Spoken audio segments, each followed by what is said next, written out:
anybody in the class who has done previous ECG classes, lessons, whatever, on their own, fooled around on your own? So what have you done? I haven't taken a class, but I was reading the Dale Beaman book this summer. Okay, yeah. That was pretty helpful. Yeah, okay. And what about you? I was a tech in an emergency department, so they had us, we Oh, were excellent. running EKG, so Oh, they that's had great. us take the course to Yep. know what we were kind of. Good, okay. So this class is, so first of all, let me say this class is absolutely designed for the person who was sitting there when they signed up going, what's an ECG? What's this about?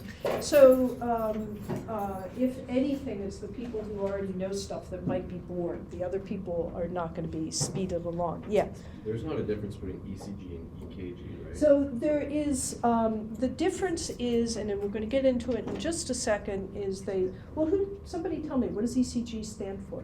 Electrocardiogram. Yeah, and EKG is the German version, okay?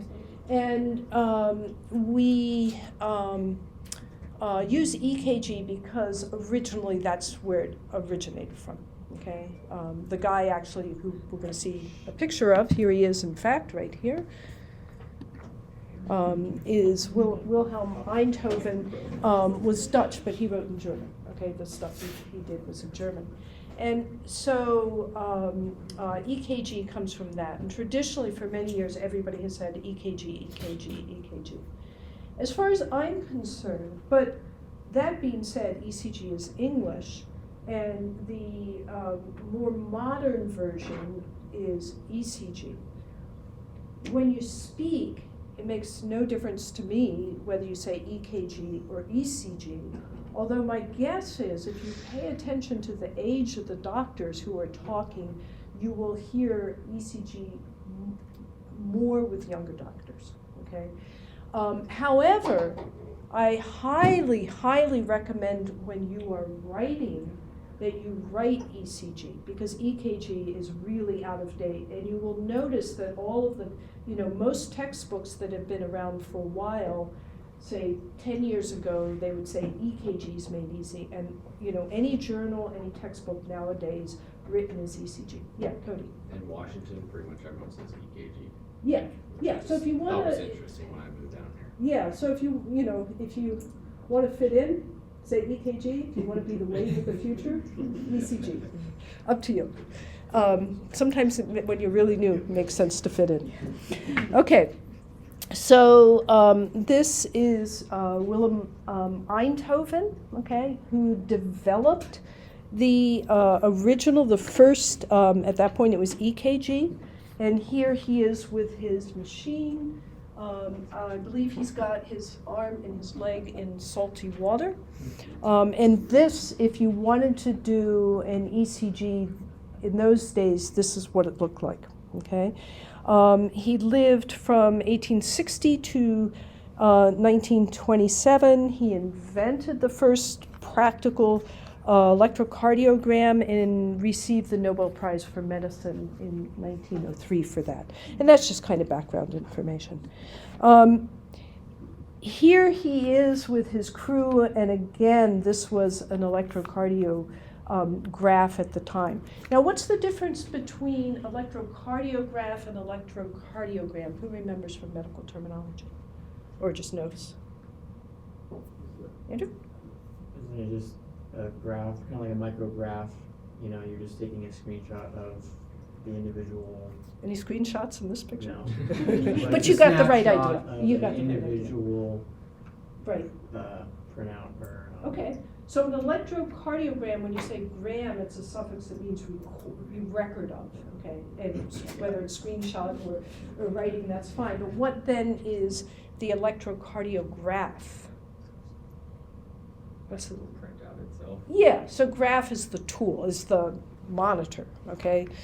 Is this thing, is the electrocardiograph, okay? And a lot of our terminology actually originates from Einthoven. So for example, we're going to talk about, P waves, QRS complexes, T waves. That was all his invention. So there's quite a lot of stuff that comes from him. Okay, so the ECG is the graphic representation of the heart's electrical activity. Now, here's kind of a tricky question, and I guarantee you if you ask, easily 50% of working paramedics, they'll get it mixed up because these terms are used interchangeably, and we may do that in class as well. There's nothing really wrong with it. But in fact, there is a difference between an electrode and a lead. Does anybody want to jump in? Yep. The electrodes are what's actually placed Good. on the chest, and the leads. Okay, who remembers? Yeah. Leads are the actual record of electrical activity. Yeah. So you might think of it, we're not going to be doing it this term, but in winter and spring, the topic of this class is going to be 12 lead ECG, so 12 leads, okay? Does anybody know how many electrodes it takes to get 12 leads? 9. Yeah, 9. Yeah. So obviously they're not the same thing. So the electrode, as Chris mentioned, is the sensing device by the heart's electrical activity. Now a lot of people will say, and it's wrong, but I just want to forestall any mistakes on your part, is that the electrode is the sticky part and the wire is the lead. That's not correct, okay? So the electrode is the sensing device, so it's the sticky part plus the wire, okay? And a lead is a view of the heart provided by the electrodes that we're going to read off of ECG paper. Now, how many people here work in the field? So how many have put on electrodes? Yeah. Okay, and you always start with the right arm, left leg. And I will tell you right now that we're not interested in this one. This is purely a ground, so this never has any significance to us at all, okay? So all we're really interested in with the initial sets of electrodes are right arm, and left leg. And of course, we're talking about the patient's right arm, left leg. Yeah. I've seen these placed like in so many All over? places, like here, on the stomach, on the thighs, on the ankles. Does it matter as long as they're Well, symmetric?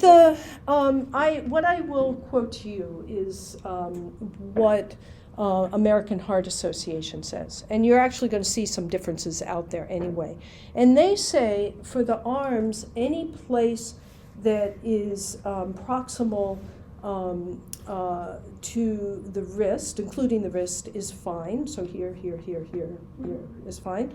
And but they say for the leg that any place it should be distal to the inguinal fold. And that you'll see differences when you're in the field because a lot of people put it here. I don't think that makes a big difference, to be totally honest. And then the big thing is you want to put it on, if possible, kind of a fleshy mass and not directly over a bone. Why is that? I'll ask the tech because I bet you know. Conduction. Excuse me? Conduction. Yeah, well, if you put it over a bone and the patient has any kind of tremor, even if you can't even see it, if they're shivering or anything, it transmits itself right down onto the paper and you get this kind of thing. Okay, and then later on, when we do 12 leads, you're going to add the additional 6 chest electrodes. Now, in this class, we're going to talk about 12 leads for the next, 10, 15 minutes, and then we're going to totally drop the topic of 12 leads until winter term, which is one of the reasons I don't use Dubin, by the way, even though I think it's a great book and I'm glad you read it, is that it's 12 leads all the way. Okay. So just a different way of teaching. Okay, so when we're talking about views of the heart, all these little arrows and this big arrow represents the electrical activity of the heart. And when we're thinking of different views, it's as though we're taking a snapshot, as Andrew said, from the bottom of the heart, from the side of the heart. These are the different leads of the heart, okay? So 12 lead is 12 different views of the heart. And again, we're just going to look at it briefly and talk about it briefly. So with 12 leads, what's the difference with the types of ECG leads? On a 12 lead, we have what are called limb leads and precordial leads, okay? So we're going to begin by looking at how the electrode placement corresponds to the different leads, and then we'll see how they're arranged on the 12-lead strip. So the 6, remember, with a 12 lead, again, views of the heart, not 12 electrodes, 12 views of the heart. The 6 limb leads are in the frontal plane of the body. And if you don't remember frontal plane, it's the vertical plane that slices your body in this version. So the 6 views of the heart that we consider to be limb leads are around, in a circle around the heart looking in. So for example, lead 3, and in a minute we'll look at a 12 lead and see where lead 3 is looking at this side of the heart, looking up like this. AVF, which is one of the limb leads, is on the bottom looking straight up toward the heart. Lead 2 is looking at the heart like this. Lead 1 is looking like this, AVL from the left shoulder looking down, and AVR from the right shoulder looking down. Okay? The 6 limb leads originate from information gathered from the right arm, and left leg. Okay?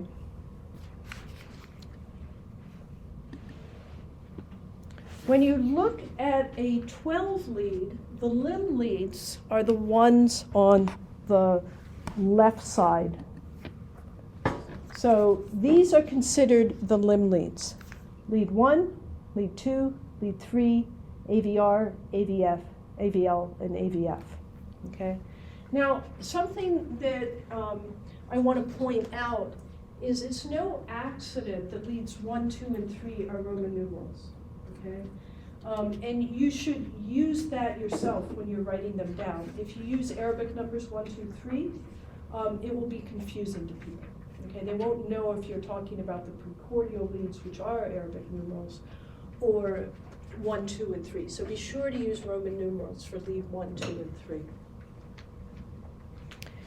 The 6 precordial leads are, and again, the 6 views of the heart that are created from those electrodes that you line up on the chest of your patient are in the transverse plane, meaning they're in a horizontal plane looking in. This is like it's a transverse plane looking in at the heart.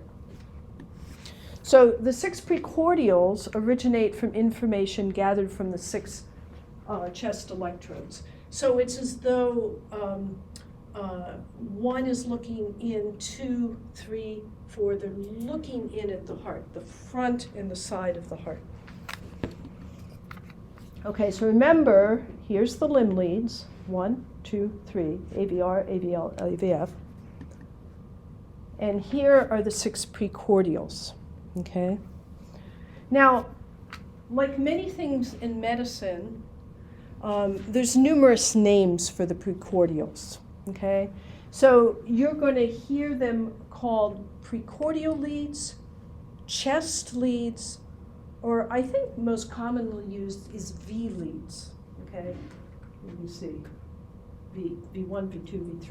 And it's all the same thing, yeah. What do these mean? So we have like the V's and you had the AV, all that. So I'll tell you about the V, it's vector. Okay. Vector 1, vector 2, vector 3. And the unipolar are augmented vector left, augmented vector right, augmented vector foot. Okay, and so we'll get to that in a minute. So the limb leads, and Spencer, remind us how many limb leads are there? I know there's 6, but I don't understand how there are 6 because there's only 3. You mean there's only 3 electrodes? Right. Great question, Okay. and if I haven't answered it within a half hour, ask it again. Okay. Okay? But 6 is the answer I want for now. Okay, there are 2 different types of limb leads. The bipolar limb leads and the unipolar or augmented limb leads. So, and this should explain it here. The easiest ones to understand are the bipolar limb leads. This is what William Einthoven began with, was the 3 bipolar limb leads. Lead 1, lead 2, and lead 3. A reminder, all of the 6 limb leads, the 3 bipolar and the 3 unipolar, mysteriously originate from information gathered from the right arm, and left leg electrode. So how does that happen? Well, we'll start with the bipolars because those are the easiest ones to understand. Lead 1, bipolar limb lead 1, has the negative electrode on the right arm. So that little patch has the negative electrode of lead 1 in the right arm and the positive electrode on the left arm. Okay, and these are sensing devices. Okay, lead 2, and this is super important with these the bipolar limb leads, that you know this, exactly what's on the previous slide, this slide, and the next slide. Lead 2 has the negative electrode on the right arm and the positive electrode on the left arm.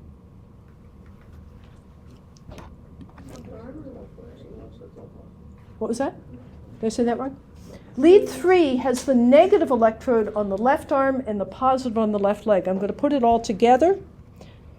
And this, you don't need to remember this, but this is when you hear the term Einthoven's triangle, this is it. Okay? How the bipolar limb leads relate to each other. Okay? Because this is all he had, was lead 1, lead 2, and lead 3. So just to repeat, on lead 1, right arm is negative, left arm is positive. Lead 2, right arm is negative, left leg is positive. And then lead 3, left arm is negative and left leg is positive. Okay?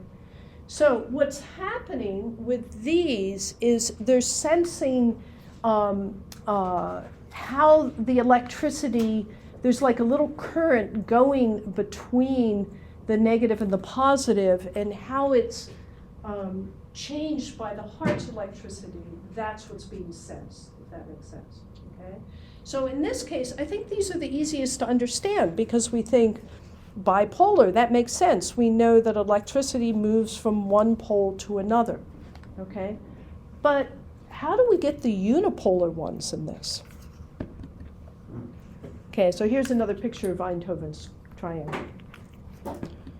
The unipolar limb leads, which means augmented vector right, augmented vector left, and augmented vector foot. And I don't care if all you have to know is AVR, AVL, AVF. You need to know that's right, left, and foot, but the AV I don't care about. Okay. Now, the best way to think about it is think about that monitor that you carried is a really sophisticated computer, okay? And it's gathering information from the 3 electrodes, okay? Right arm, left leg. And one of the things it does is it compares right arm to left arm, and then right arm to left leg, and then left arm to left leg. That's the bipolar leads. But the other thing it does is it takes the information that it gathers from those 3 electrodes, and it creates an imaginary center, okay? So the unipolar leads are based on a triangle created from information gathered from right arm, and left leg. And what it does is it takes the information gathered from those electrodes, and it creates an imaginary center in the center of the heart. Okay? Your patient does not have an electrode in the center of the heart, but the computer within the monitor is able to take the information and say, okay, I'm going to create it. That's the imaginary negative electrode. And then AV foot has the positive down at the bottom of the triangle, negative on the inside. AVL has the positive on the left arm, and then negative on the inside of the heart. And AVR positive on the right side and negative on the inside, okay? So that's how, essentially, the short answer is it takes the information it gathers from all three electrodes, manipulates the information, and comes up with these different views of the whole, okay? And if you're not happy with that, that's fine. What you can do is, there's a, if you look in the, there's a section on the Canvas site that's like interesting articles, Sure. and there's one that goes into it pretty good. Okay, cool. Okay.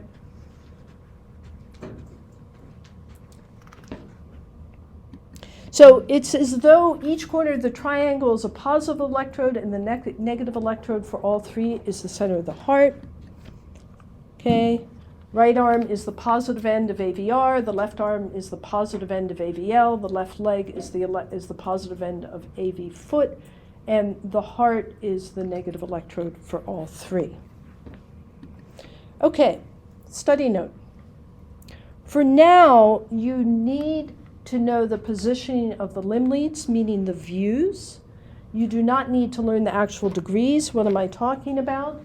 Every time you see, remember I said that the limb leads, all 6 of them, bipolar and unipolar, are in this frontal plane of the heart. So every time you see a diagram of them, you'll see this circle, this vertical circle superimposed over a body, and you'll see certain degrees. So 60 for lead 2, 90 for AVF, 120 for lead 3, and so on. Okay. Later on, in, can't remember if it's winter or spring term, we're going to talk about the actual degrees, but for now, you don't need to know the actual degrees, but you need to know, if I were to give you, say, a diagram, and I don't care about the degrees, you need to know that lead 2 is here, like coming from this direction. You need to know that AVF is directly toward the bottom, that lead 3 is a little bit off to the side here, AVR is up on the right arm, and AVL is up on the left arm. Okay, so you need to know the relative positioning, but not the actual degrees. Precordials are much easier to understand. They're structured similarly to the unipolar leads, that is the center of the heart. What the electrodes there are doing is gathering data. They create an imaginary negative pole in the center of the heart, and the positive poles are all where the electrodes are. So V1 would be positive, negative, V2 positive, negative, V3 positive, negative, positive, so on. Okay. Okay, to recap, okay, the 6 limb leads all originate from right arm, left leg, 6 precordials from V1 to V6 electrodes. Okay? So lead 1, lead 2, lead 3, AVR, AVL, AVF. Those are the limb leads, V1 through V6. Those are the precordials, or the V leads. If you want to learn more about how electrodes work, check out Guide to Leads, Wires, and Electrode Placement. Okay, and that's absolutely not required, only if you're interested. Yeah. I'm sorry, I'm conceptually trying to wrap this around my head, but what you just lectured on anyway, not anything beyond that. But Yeah. So limb leads are, you shove the circle or the triangle, if you will, and it's kind of, from each limb, it's kind of looking, well, in the various other positions I need to study. They're basically looking from the outside in. Yes. And then the precordials are very specifically From the outside in, but on a horizontal plane. on a horizontal plane. Okay. Yeah. I was confused by the actual, not leads, what do they call it? Electrodes. The electrodes, because of, how they actually kind of. Right, circle so around. it's not, you're right, that is deceptive. It's not the same transverse plane. So V1 and V2 probably are in the same transfer plane because they're here. Right. Which I Okay, and then see. V3 is here, so it's here, V4 is here. You see what I'm saying? Yeah, okay. So, Yeah, okay. but so, and also I would say this, is that whenever you're looking at this stuff, we're talking about it almost as though it's 2-dimensional, and it's a really complicated 3-dimensional Right. thing. So I think what's going to clear up, it may not clear up that question, so hold on to it a little bit and then ask it again, is the significance of positive, negative. I think that's going to clear up some of the questions. So let's get to that, and then, yeah. Okay, it takes a 12 lead to detect the presence and location of an infarct, of a myocardial infarction, the location of a bundle branch block, which is something we'll be concerned about later, and axis deviation, which is something we'll be concerned about later. But a single monitoring lead, one lead out of 12, okay, one single lead, can provide lots of information, including rate, regularity, are the beats coming regularly in time, and rhythm interpretation. Is this a sinus rhythm, an atrial rhythm, a ventricular rhythm? Okay? And the whole rest of the term, we're only going to be talking about a single lead. Which one? Which one is the important monitoring lead? Kyle? 2. Yeah. So lead 2 is the most common monitoring lead. When you open up Huff and there's page after page after page of strips, they are all lead 2. Okay? And we're going to see in a minute why that's important. Who remembers or can look back on what they've just written or seen, where with lead 2, not V2, but lead 2, one of the bipolars, where is the negative pole, where is the positive pole? Yeah. Negative Natalie. pole is the right arm and positive is the left leg. Okay, and you need to know that because in a minute we're going to explain why that's significant, okay? So exactly like Natalie said, lead 2, negative, positive. I have a question. Yeah, Why does it have to be the left leg and not like the right leg? where's the heart? So it's just because of that Yeah, positioning? yeah. Okay. If you did it on the other side, you would get something, but it wouldn't be as useful. The other thing is that the left ventricle is, like when we're looking at electrical activity of the heart, the left ventricle kind of takes over everything because there's so much muscle mass. So a lot of what we're seeing is left ventricle. And particularly when we're talking about 12 leads, we're really interested in the front of the left ventricle, the side of the left ventricle, the bottom of the left ventricle, because that's where people have myocardial infarctions. I have one more question. Yep. How is it that the left arm lead has both positive and negative charge? Oh, Other than- because, I'm not going to be able to answer it with anything specific other than to say when you see that sticky thing, it's not just a unified thing, it's a complicated little structure. Now, specifically how that happens, I don't know, but there's a lot happening there, put it that way. Okay. Think of the positive electrode as the eye of the lead, okay? Think of the positive electrode as the eye of the lead. So the positive electrode determines what part of the heart we're looking at, because it's as though the positive electrode is the eye looking toward the heart. So based on that, Koa, lead 2 looks what? Up, down, sideways? How does it look relative to the heart? Think about where the positive electrode is with lead 2. Yep. So up. Okay. So lead 2 is looking up at the heart. Okay? So when we talk about the positive and the negative, all those positive ends of all the leads, the point is that the positive end of the lead is always looking toward the negative end. That's the way to think of the lead. So lead 2 is looking toward its negative view, and it's looking up at the heart.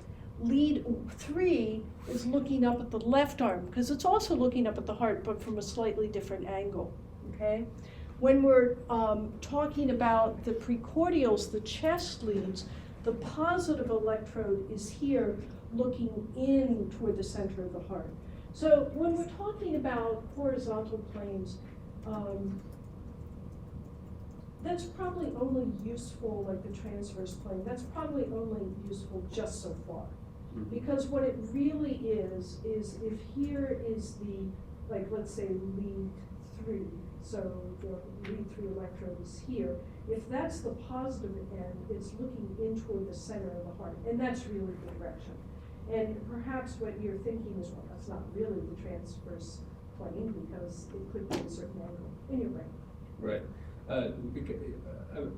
You know, the majority of the V leads are off to the left side of the heart. They kind of circle around it. Is Yeah. that intentionally? Absolutely. That's because of the orientation of the heart as well Yes. as.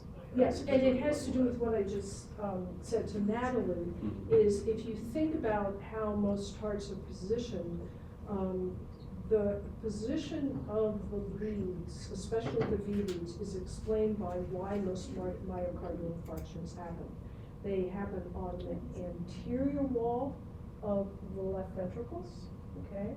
So that's going to be picked up from V1, V2, V3, and V4, because they're looking in toward the front of the heart. And they happen on the side, and that's going to be picked up by V5 and V6, and leads 1 and AV and AVL, because they're looking in at the side. Okay? And then the other place where most infarctions happen is the inferior wall, and that's going to be picked up by 2, 3, and AVF, because they're at the bottom looking up. So that's why the electrodes are where they are. Yes.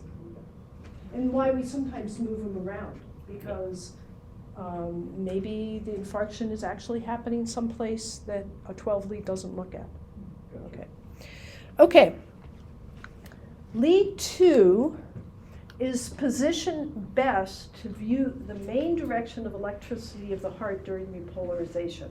Now I assume, yeah, Cody. So, this might be stupid. Yeah, no, please ask. But if the leads are here, Yes. how does it see the heart down here? If, for one, I guess, since it's going this way. Well, because it's not seeing the heart, it's seeing the heart has an electrical field all around it, okay? So it's not like saying, oh, look, there's the left ventricle. What it's seeing is the electrical field that's created by the heart. So what's happening is there's a little charge of electricity that's going between the leads, and it's deflected by the heart's electrical field, and that's what it's picking up, okay? And so when you say, for example, if this is, let's say with lead 1, this is the positive lead and it's looking over here, what it's picking up is the electrical field that's coming off of that part of the heart. Does that make sense? A little bit? Yeah, okay. Okay, yes? I think I'm pushing this a little too far maybe, but Okay. I'm noticing where the leads are. Do those coincide with the conduction system? So like, because No. They don't? No. Okay. No, in fact, they don't even pick up the conduction system, to be honest. Really? Because, do you remember that business about what percentage of cells are just plain old myocytes and what percentage are conduction system? Anybody remember that number? 99%. Excuse me? 99%. Yeah, so 99% of the heart is the muscle cell and only 1%. So if you were to possibly strip away the muscle cells and just leave the electricity of the conduction system, it's so faint that it wouldn't even be picked up. So what it's picking up is the depolarization of the myocytes, because in fact, a lot of what it's picking up is the depolarization of the left ventricle. Okay. The atria, but also the left. Interesting. Okay. Okay, so this is an important point, so let me explain it, because it's probably a little bit mysterious. Okay, when we're talking about the main wave of depolarization of the heart, if you're looking at each little tiny area of the heart, remember the cells are jostling each other, they're moving electricity around, they're bumping into one another, and they're moving the impulse around. It's possible that this one here, that wave of depolarization in this little tiny area is actually going this way, and it's possible that this one bumps into one that's up above it, and this one goes here. So if you're looking at like a little tiny bit of the heart, you're not gonna see a general direction. But if you sum all of those vectors of movement, of depolarization, if you add them up all together, the overall wave of depolarization is from upper right to lower left, okay? So if you put all those little tiny areas together, you get this general movement from here to there, okay? Now, Chris, where is the positive end of lead 2 electrode? So it's either going to be right arm, or left leg, because it's one of the bipolar links. So the positive would be two. Lead Or, 2. sorry, lead two. Yeah, easy mistake. Should be left leg. Yeah, left leg. So if you look at, generally speaking, and we're talking a lot of hearts, so it's very general, the wave of depolarization that's eventually going to lead to contraction of electrical activity in the heart is generally moving toward the positive end of lead 2. And what did we say about the positive end of any electrode? It's the what? The eye.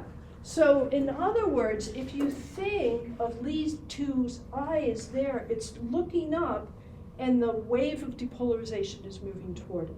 And that's why lead 2 is positioned in a great position to see the electrical activity of the heart. So that's why it's the most common monitoring lead.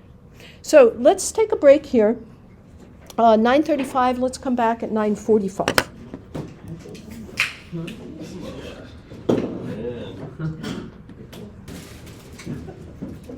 So now we're just gonna do a bunch of nuts and bolts, okay? And I think that this lecture follows the pattern that you're gonna find in this class, is that I'm gonna throw lots and lots of details that probably don't even seem related at first, and I'm gonna keep saying, you must know this, you have to know this has to be second nature. And it may seem a bit overwhelming, but it's always followed in class, or almost always, by practicing. And that's where you'll start to pull it together and integrate it, and it'll be a whole lot easier to memorize this stuff once you have it in context. But now we're going to start with all the details. So first we're going to talk about ECG paper. The vertical lines measure voltage in millimeters. Each small box represents 1 millimeter, okay? So what am I talking about? What you see, ECG paper is a form of very specialized graph paper where it's divided into, let's go back for a minute and we'll look here. Kate, Yes, that last slide said the vertical lines yes, were voltage. Yep, Shouldn't that be the horizontal lines? nope, Because isn't the vertical lines time? no, it's the other way around. Okay. Yeah. So if you look, it's graph paper that has large boxes and small boxes. It's always the same. Each large box has 5 by 5 small boxes. So each large box has 25 small boxes, okay? And when you see the marks on the paper, the vertical lines measure voltage. Each small box represents 1 millimeter. So regardless of when it's printed out, you know, if it's perfect to scale, it'll measure 1 millimeter, but you don't always know. It could have been expanded or shrunk or whatever, okay? 5 millimeters equals a half millivolt. Don't write it down because you don't have to remember it, okay? Sorry about that. Just cross it out. Okay, we're not that interested in voltage. We will get to it at some point when we talk about things like left ventricular hypertrophy. But we're so relatively uninterested in the vertical component of an ECG, whereas we're extremely interested in the horizontal component, okay? horizontal line measures time in seconds. Who remembers from the reading or just knows anyway, each small box represents what percentage of a second? 0. Oh, hold on to that answer. That's a good answer, but not for that question. Okay, anybody remember? It's 0.04, okay? That's one of those things you have to know. You have to know it.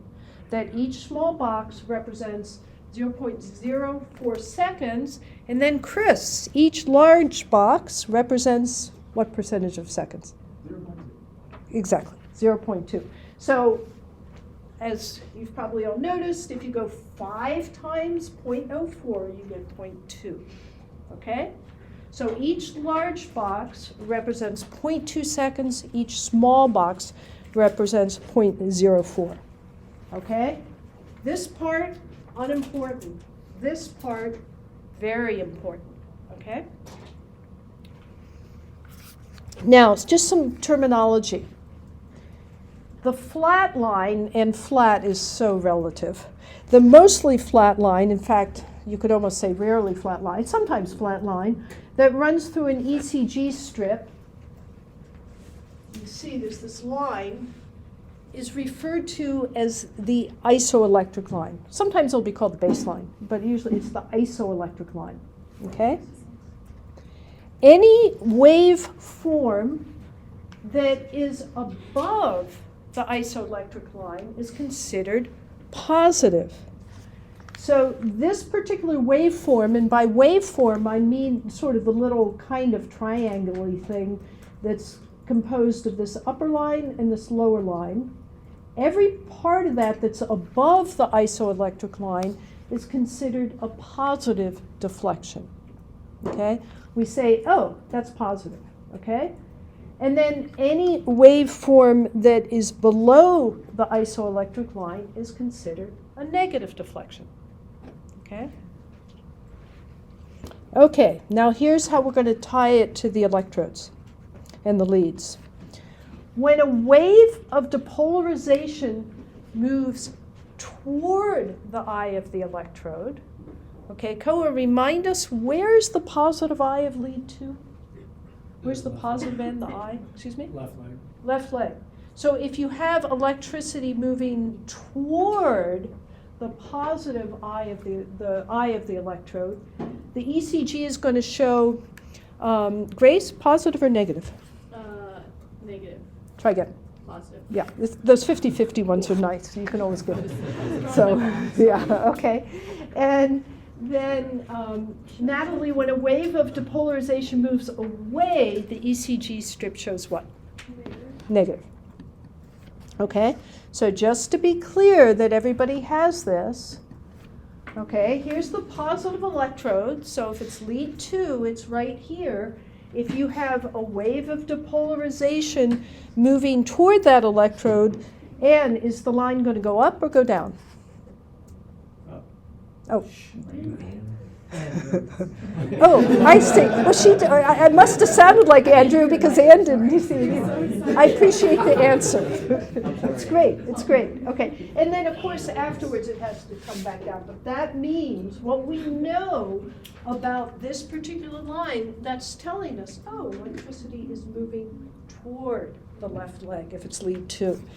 And then, Ann, if it's moving away from the positive electrode, is it going to go up or go down, the line on the paper?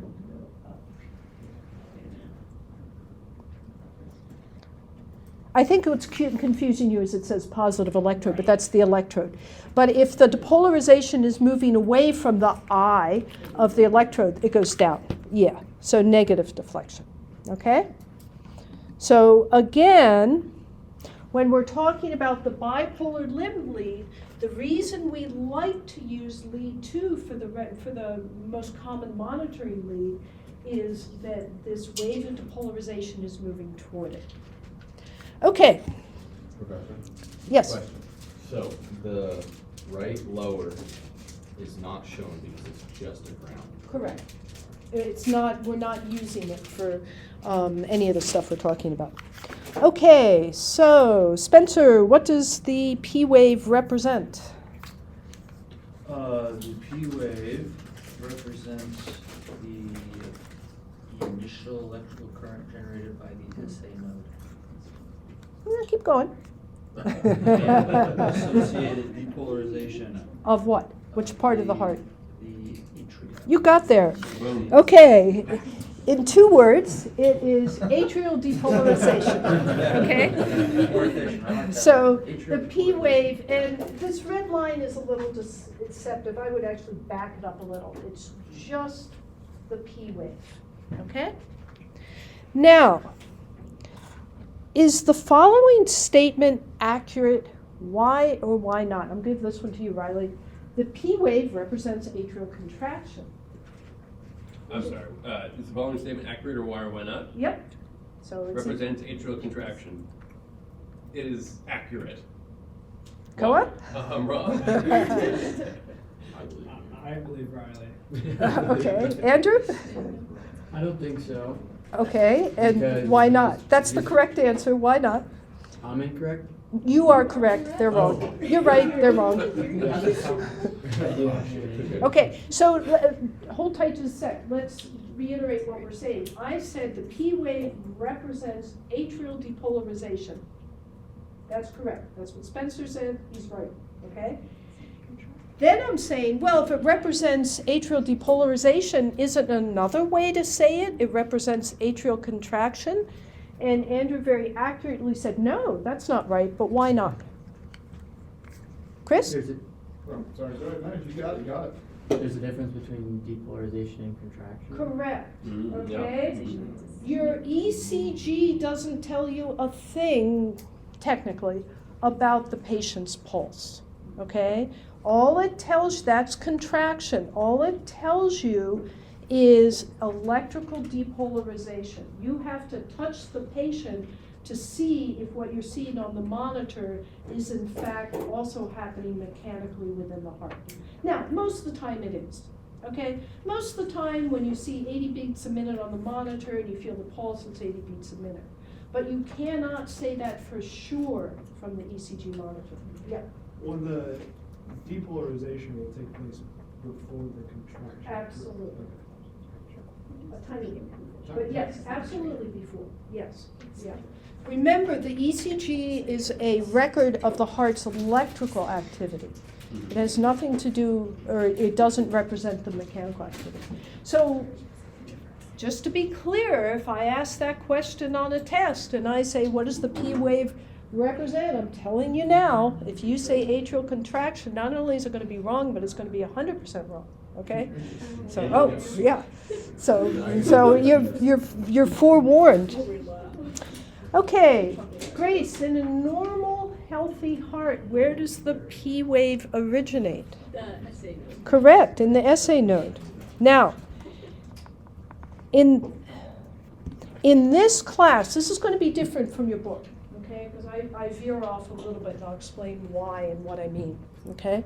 In this class, when we refer to a, quote, normal P wave, it means something very specific, okay? What we call normal in this class is that it's a P wave that originates in the SA node, therefore a sinus P wave, okay? Now, who remembers, even though I said I'm not going to follow this exactly, in your book, how did it describe what a normal P wave looks like? Chris? Upright. Okay, good. Upright. Did it say anything else? Symmetrical?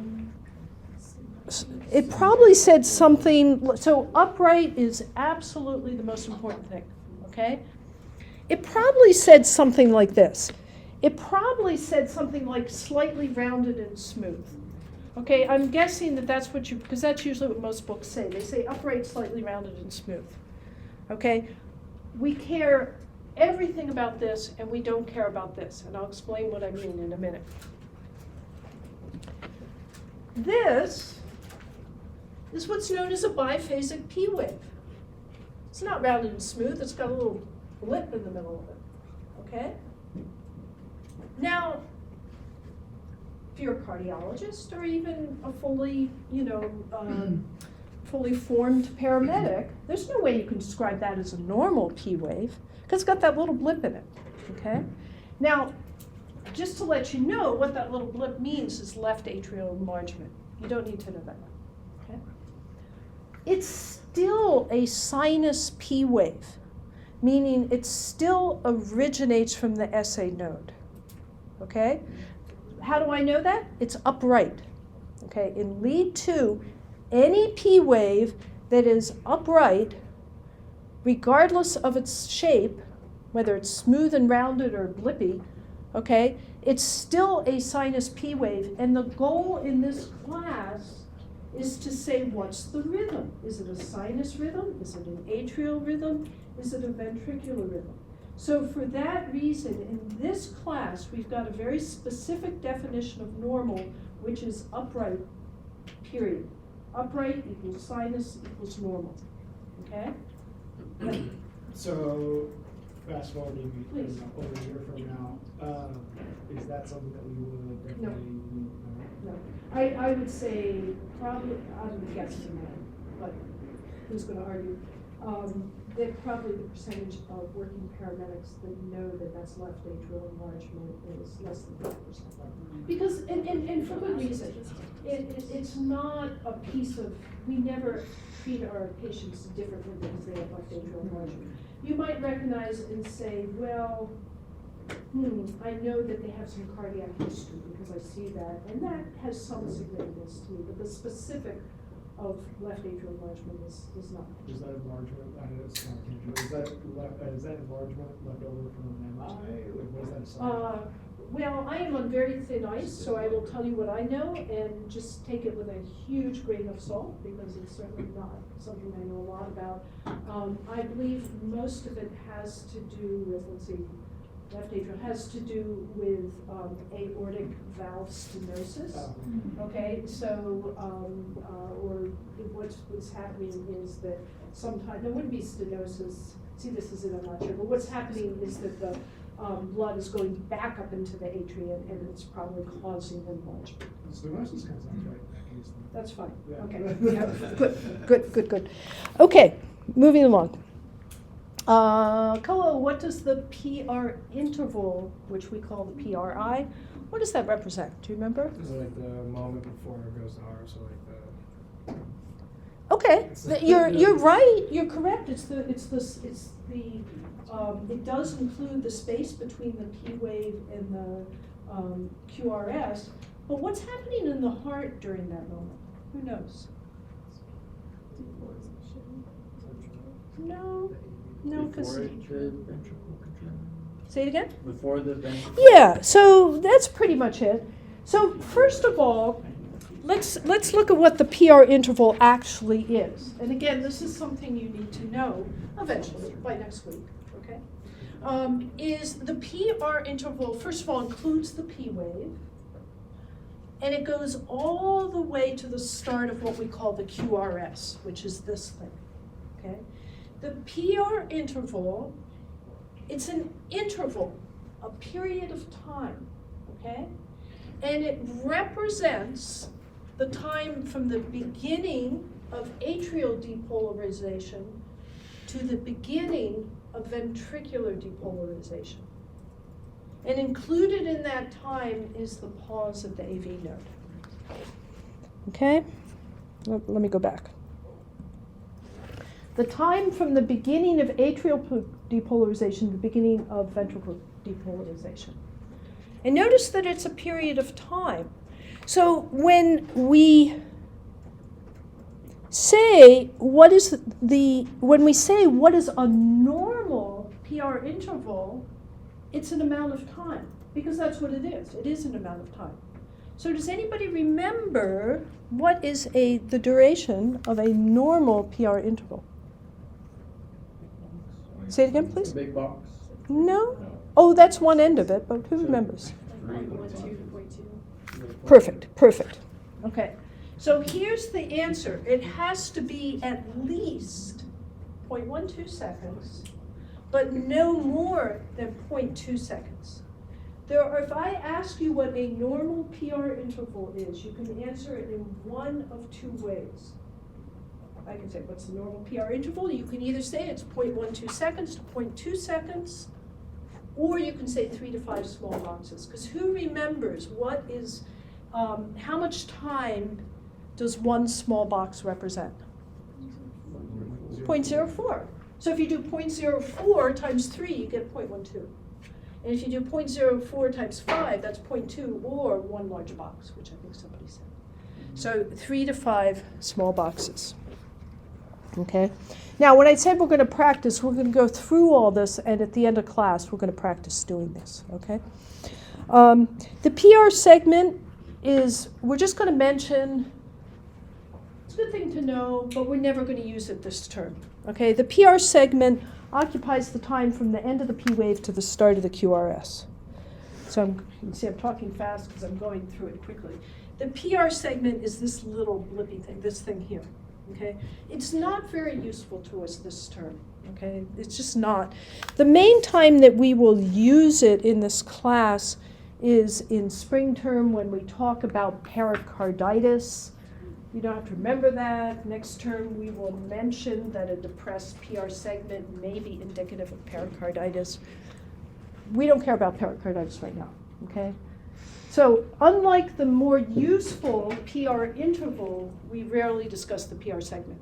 But if you hear somebody talk about the PR segment, it's just that little piece of time there. Okay, but this next part is really important.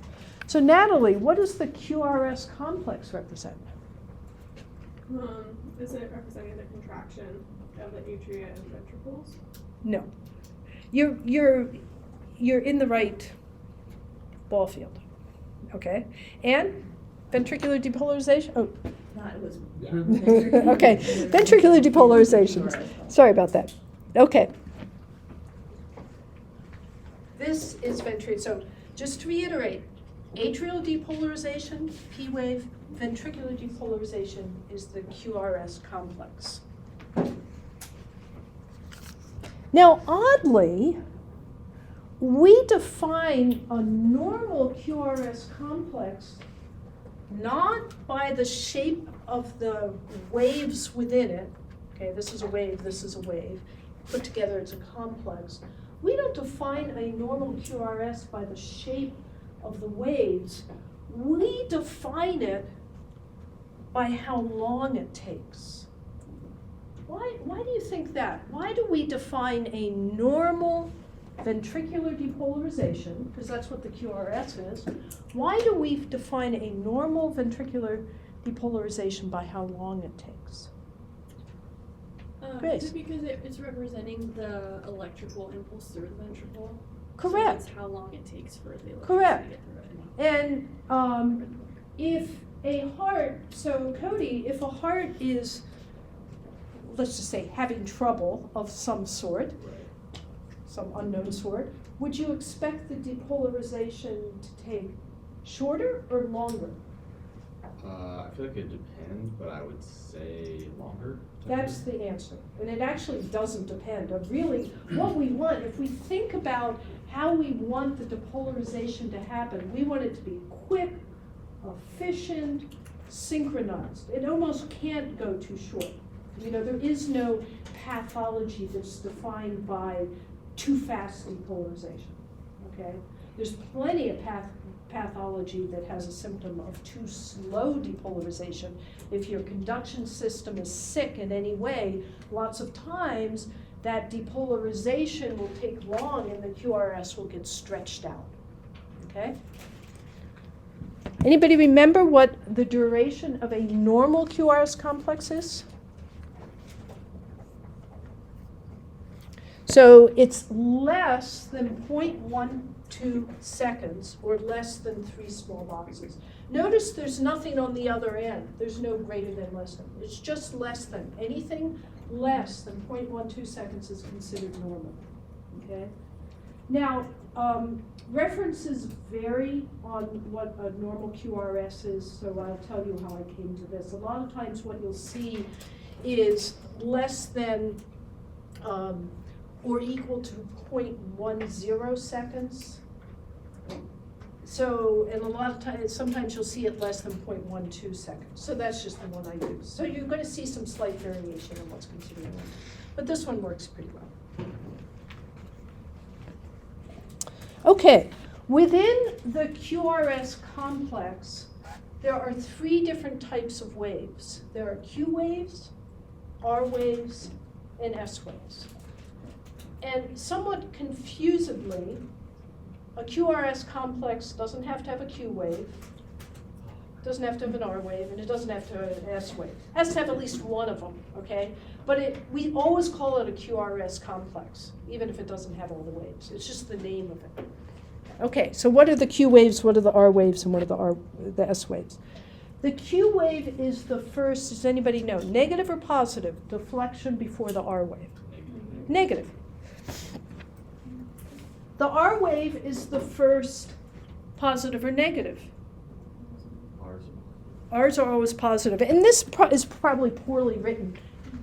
You can take out after the Q wave, because if we don't have a Q wave, you can still have an R wave. So just cross that out and just say the R wave is the first positive deflection, period, okay?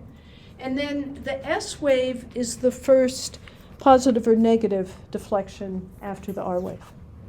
Negative, okay? Okay, so let's see, where are we here? Chris, I think I asked you Cody the last question. So what I want you to do is, let me see if I have another pointer here that works. I just haven't done it if it works. Oh, it works. Okay. So let's start off. First of all, just out of curiosity, what's that thing? Okay. So then we have the QRS complex, and I want you to tell me, is there a Q wave? If so, point to it. Is there an R wave? If so, point to it. Is there an S wave? If so, point to it. First one right here, so P wave, Q, S. So everything you said was correct, except what's our definition of negative deflection? Okay. And if you were to draw the isoelectric line, it's going to go right through there. You see it? This is a terrible pointer. So the truth of the matter is there is no negative deflection before the R wave. You see what I'm saying? There's an R wave, there's an S wave, but there's no negative deflection here, so there's no Q wave. Okay? So we still call it the QRS. Sorry about that, but you'll get used to it. Okay? Because that looks like a normal-ish. Where's that? It's very normal. It's Okay. it's absolutely normal. Okay? But there's, Yes. but you would, if you were explaining to somebody what you would still call that. So let me go back to what I said previously, in that the QRS is a little weird, okay? In that the way we define whether it's normal or abnormal has everything to do with how long it lasts and not as much to do with the amount or shape of the waves, okay? So in this case, this actually is a very normal QRS because it's less than 3 small boxes, I believe. It doesn't have a Q wave. Don't need a Q wave to be a normal QRS. It does have an R wave. It does have an S wave. So that QRS complex is formed by an R wave and an S wave, and we still call it a QRS because that's what we do. Cody, you had a question. Where is the isoelectric line on that? 'Cause I don't see it, like, it's not black and white. So the isoelectric line, first of all, is kind of imaginary, meaning there is no actual line, okay? So it's a concept, really. And this one, to be honest, this is a pretty good isoelectric line, meaning it's lying flat here, and then if you were to take, I can't do it because it's up on the, but if you were to take a ruler and you were to lie it flat and get as close as you can to that there, that's the isoelectric line.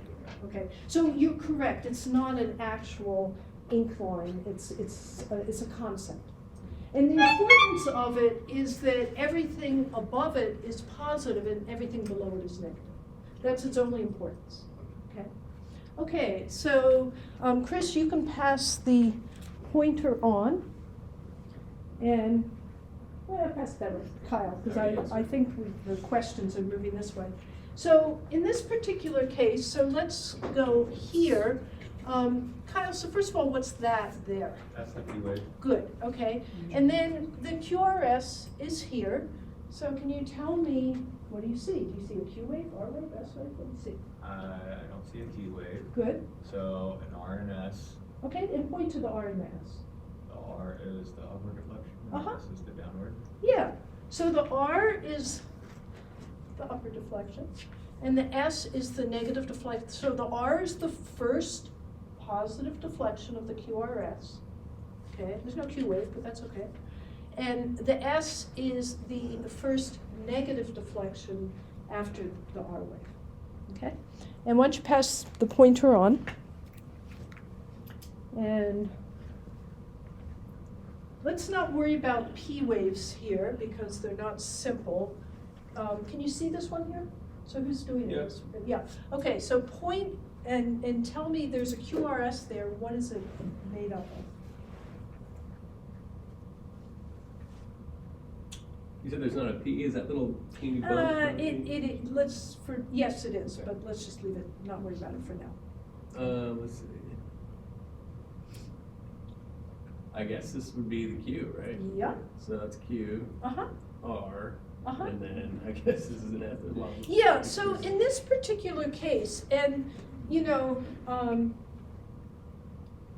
these are pretty simple. This one not quite so much, because if you sit there and go, wait a minute, you told me there was going to be an isoelectric line, that I could lie a ruler across straight. The thing is, you can't always. So you kind of have to, what I would do to create the isoelectric line is I would take my ruler and I would lie it from about this point to about that point. So a lot of it goes below there. And what you'll notice is that there's no true negative deflection. It doesn't go below the isoelectric line. So there's a Q wave, there's an R wave, there's no S wave. Gotcha. Okay.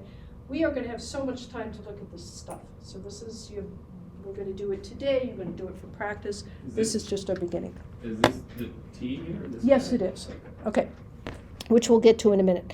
The next handful of slides you are not required to know. I'll take my pointer back. This is a good one. This is just because I always get a lot of questions about this. So, plus the artistry in these slides is top notch. Okay, so in case you haven't recognized it, this is the ventricles, this is the septum, this is the left ventricle, you know, it's cut away, here's the muscle, here's the inside of the ventricle, this is the right ventricle. Everybody see what I'm doing? Atria are up here somewhere or another, okay? Now, and this is lead 2, okay? This is the positive end of lead 2. Lead 2 is looking up at the left ventricle here, okay? And this is the rather odd looking P wave. So the atria have already depolarized in what I'm talking about. The purpose of the next few slides, which again are you don't have to really know, but it's interesting, is why is the Q wave negative? Why is the R wave positive? And why is the S wave negative? Okay, these slides will explain it. And remember, this is all about lead 2. You'd have a different picture in a different lead. Okay, so the atria have already depolarized. We have the P wave. Now, the first thing that happens is that the electricity comes flying down the bundle of His and into the bundle branches and flying down the septum on the speedy conduction system. Just because of the way it is, the speedy conduction system on the septum hugs toward the left ventricles, okay? So, what that means is the impulse comes down the left side of the septum. Again, the septum is this part here. And then it moves from left to right across the septum. So the speedy conduction system brings it down here, and even though the septum is small, it's not very muscular, there's enough room for the electricity to spread out from the left side to the right side of the septum. Everybody with me? Okay, eye of the electrode is here. So even though there's not going to be very much that shows up because the septum just is not a lot of meat, so not a lot of depolarization, that's the Q wave. It's moving mostly away from lead 2, okay? But it's not moving directly away from lead 2 because it's kind of going at an angle, and that explains why usually the Q wave is small. It also explains why sometimes we don't see it, because if the electricity is moving toward the eye of the electrode, it's positive. If it's moving away from the eye of the electrode, it's negative, as we know. If it's moving directly at 90 degrees to the eye of the electrode, it probably doesn't show up. And sometimes that is moving at a, directly across the eye of the electrode. Yeah, Kyle. Would the right bundle branch be doing the same thing on Yes, the opposite it's side? all, no, this is all about, it all moves down to a certain point down the left side of the septum. Okay. So, then what happens? Okay, Yes, please. clarify something you Yeah. just said. So the left and right bundle branches are still travel down the left side of Yeah. the septum? Yeah. Okay, cool, Yeah. got it. All right, Okay. thank you. So now what we're going to do, if you remember, we had like a slide of an actual photograph of the Purkinje fibers. Remember I said, oh, they start on near the endocardium and then they move out. So after, and again, when we see the QRS, what that mostly is the depolarization of the left ventricle, not the right ventricle, partly because of the position, but mostly because the left ventricle is so much beefier than the right ventricle, is its depolarization kind of shields, it keeps us from seeing the right ventricle very much, unless we have a very particular place where we put the electrodes. The electricity moves down and it comes along the endocardium and starts to move up, and then it spreads out through the myocardium out toward the outside of the heart, directly toward lead 2. So that's why frequently, not always, but frequently the R wave is the biggest wave in lead 2 of the QRS. And that's why it's positive. It's moving right toward lead 2.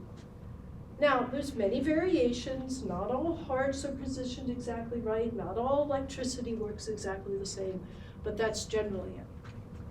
And then finally what happens is that the electricity is now going up and it's still going inside to out, so it's actually starting to turn relative to lead 2. So at this point it's actually moving away from lead 2 or else directly across, which explains why if the S wave is there, it's negative, why it tends to be smaller, and why sometimes it's not there at all, because sometimes it's just moving across the eye of lead 2. Okay? So again, you don't need to know it, but just because I get so many questions about that. Okay. QRSs are weird. They can be, like we said, don't have to have a Q wave, don't have to have an R wave, don't have to have an S wave. There can also be double R's and double S's.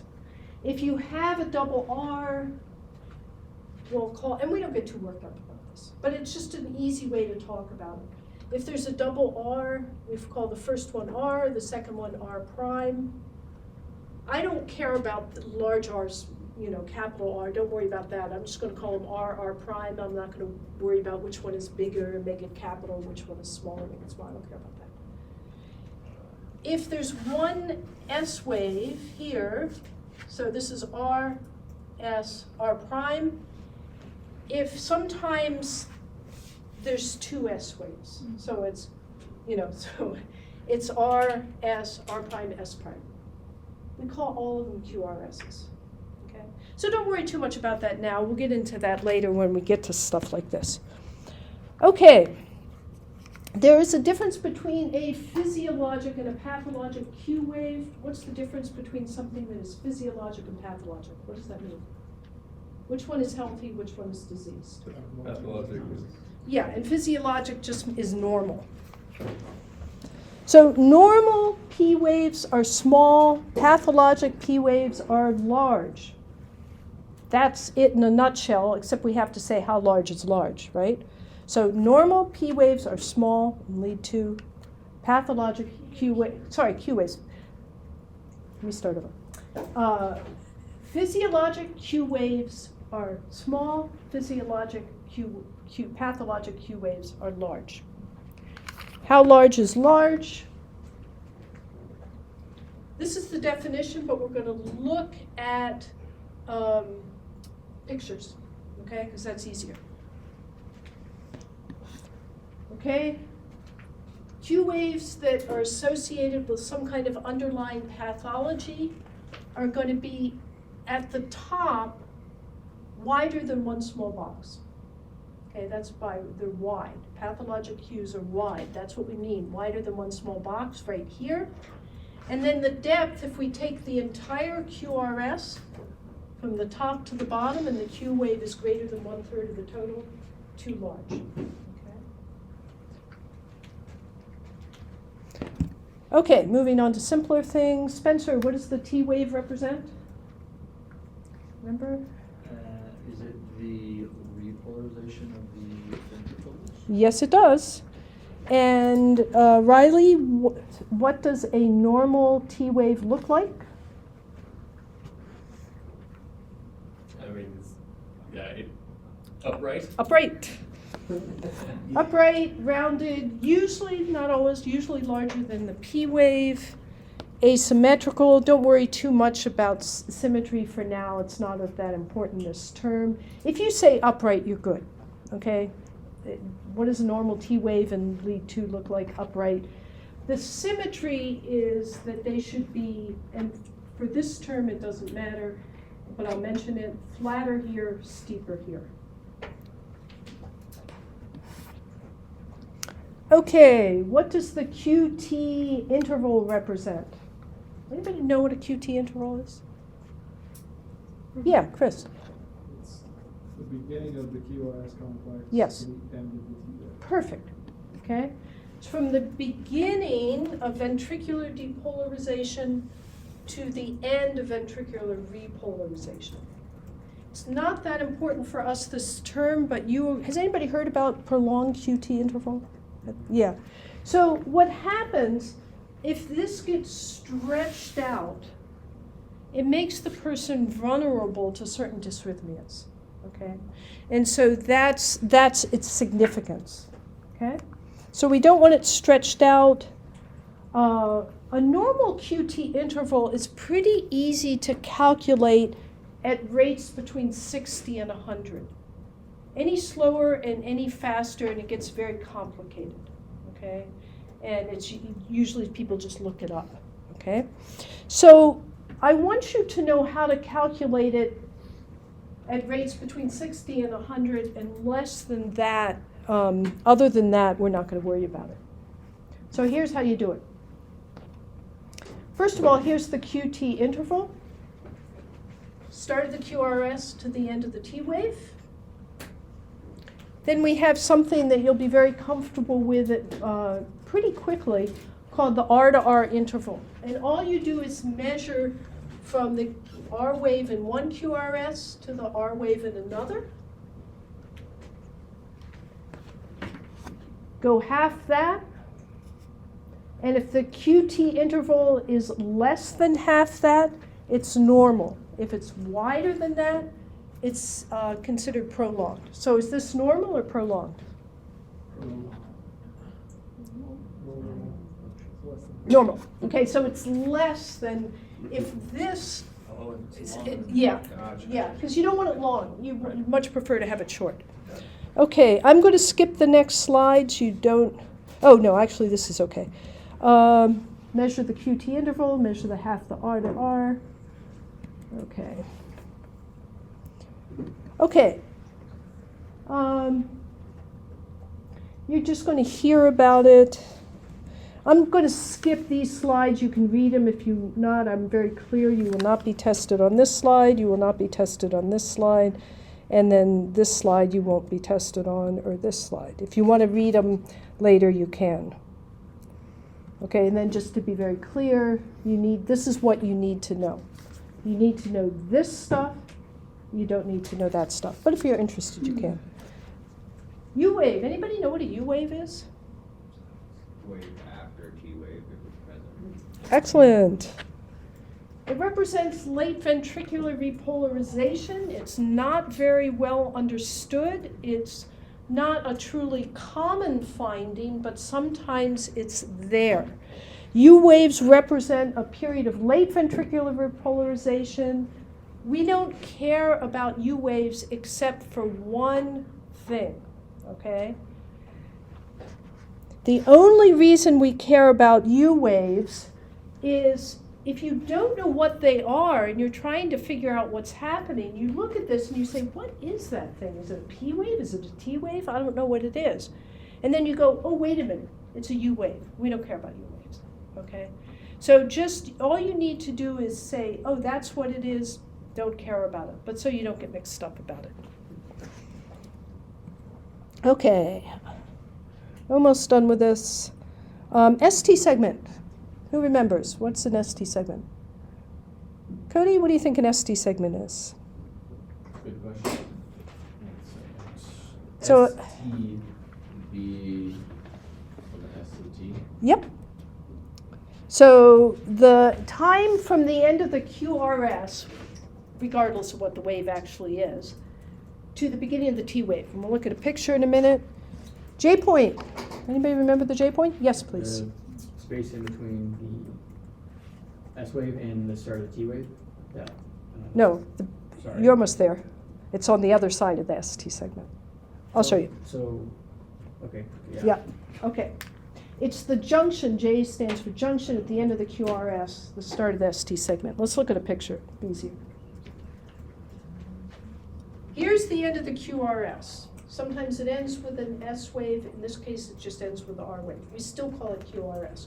Here's the end of the QRS. That corner, that point, is the J point. The ST segment is from the J point to the start of the T wave. We always call it ST segment even if there is no S wave, okay? But if there was an S wave, where would the J point be? So if there is an S wave,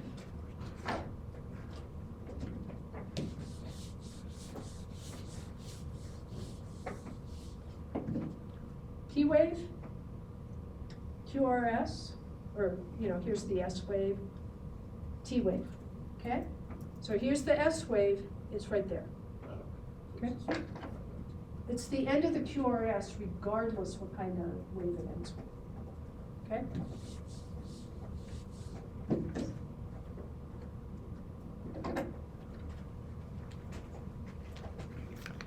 Okay, J points are either easy or hard. And sometimes there is a true kind of corner. We can say, yes, the J point is here. It's the end of the QRS, okay, right there. But sometimes it's like, I don't know where that QRS ends, and I don't care if you're a paramedic, ED physician, or a cardiologist. If you were to ask the cardiologist, say, where's the J point? They go, well, I don't know, it's someplace in here. Okay? So you kind of know it's sort of there, but you simply cannot pinpoint it because it's so rounded, there's no corner. Okay, we'll still talk about the J point, but it's not really a point, and that's just going to drive you nuts like it drives everybody nuts. Okay, how do we define a normal ST segment? What's its relationship to the isoelectric line? Anybody know? You should be on the high. Okay, you don't want it to be raised. Okay, you don't want it elevated. Okay, so this probably here is elevated. We don't want it to be elevated. What else don't we want it to be? Depressed. Depressed. So if it's not if I could get rid of these before I got rid of that one, I would. If it's not elevated or depressed, if it's not above the isoelectric line or below the isoelectric line, what's left? On it. So a normal ST segment is flat along the isoelectric line. An abnormal can be elevated or depressed. Okay? Here's normal. And the most important part of this, by the way, is the J point. We'll get to that later. But this is normal. It's right. You can see where the isoelectric line is. And the ST segment is right on it. Okay? ST segment is a baseline, another word for isoelectric line. ST segment is elevated. ST segment is depressed. Make sense? Okay. Yes, please. Somebody mentioned earlier that you don't want it to be elevated. Is it okay to be depressed? Well, Obviously, in best case scenario, it's where it should be, but. the truth of the matter is sometimes it doesn't even matter if it's elevated. It's just to say whether it's elevated isn't enough. It has to be elevated in certain, there's more to the story, put it that way. So you could have a perfectly normal 12 lead where you see a little elevation, where you see a little depression. But on the other hand, if you, what you're going to, when we do 12 leads, we're going to say, myocardial infarction, if you have 2 or more contiguous leads right beside themselves with elevation, then that's going to be a little. Okay. So, but it's more complicated than just saying elevation or depression. Okay, here's just a summary. We're going to finish off with this. Who remembers what the refractory period is from last week? Yes, please, Cody. Isn't it like the recharging period? It's the way I put it here, the state of unresponsiveness following depolarization. What's the difference between the absolute refractory and the relative refractory? Koa? No stimulus or it can't be. Perfect. And then remember the relative, that's the dangerous one, where some but not all cells can be excited. Remind us, why is this something paramedics need to know? Why can this be a problem, the relative refractory period, when we do what, Cody? Because if you shock and relative, it can like misfire in the heart, because only some of them are ready depolarize. Perfect. Okay.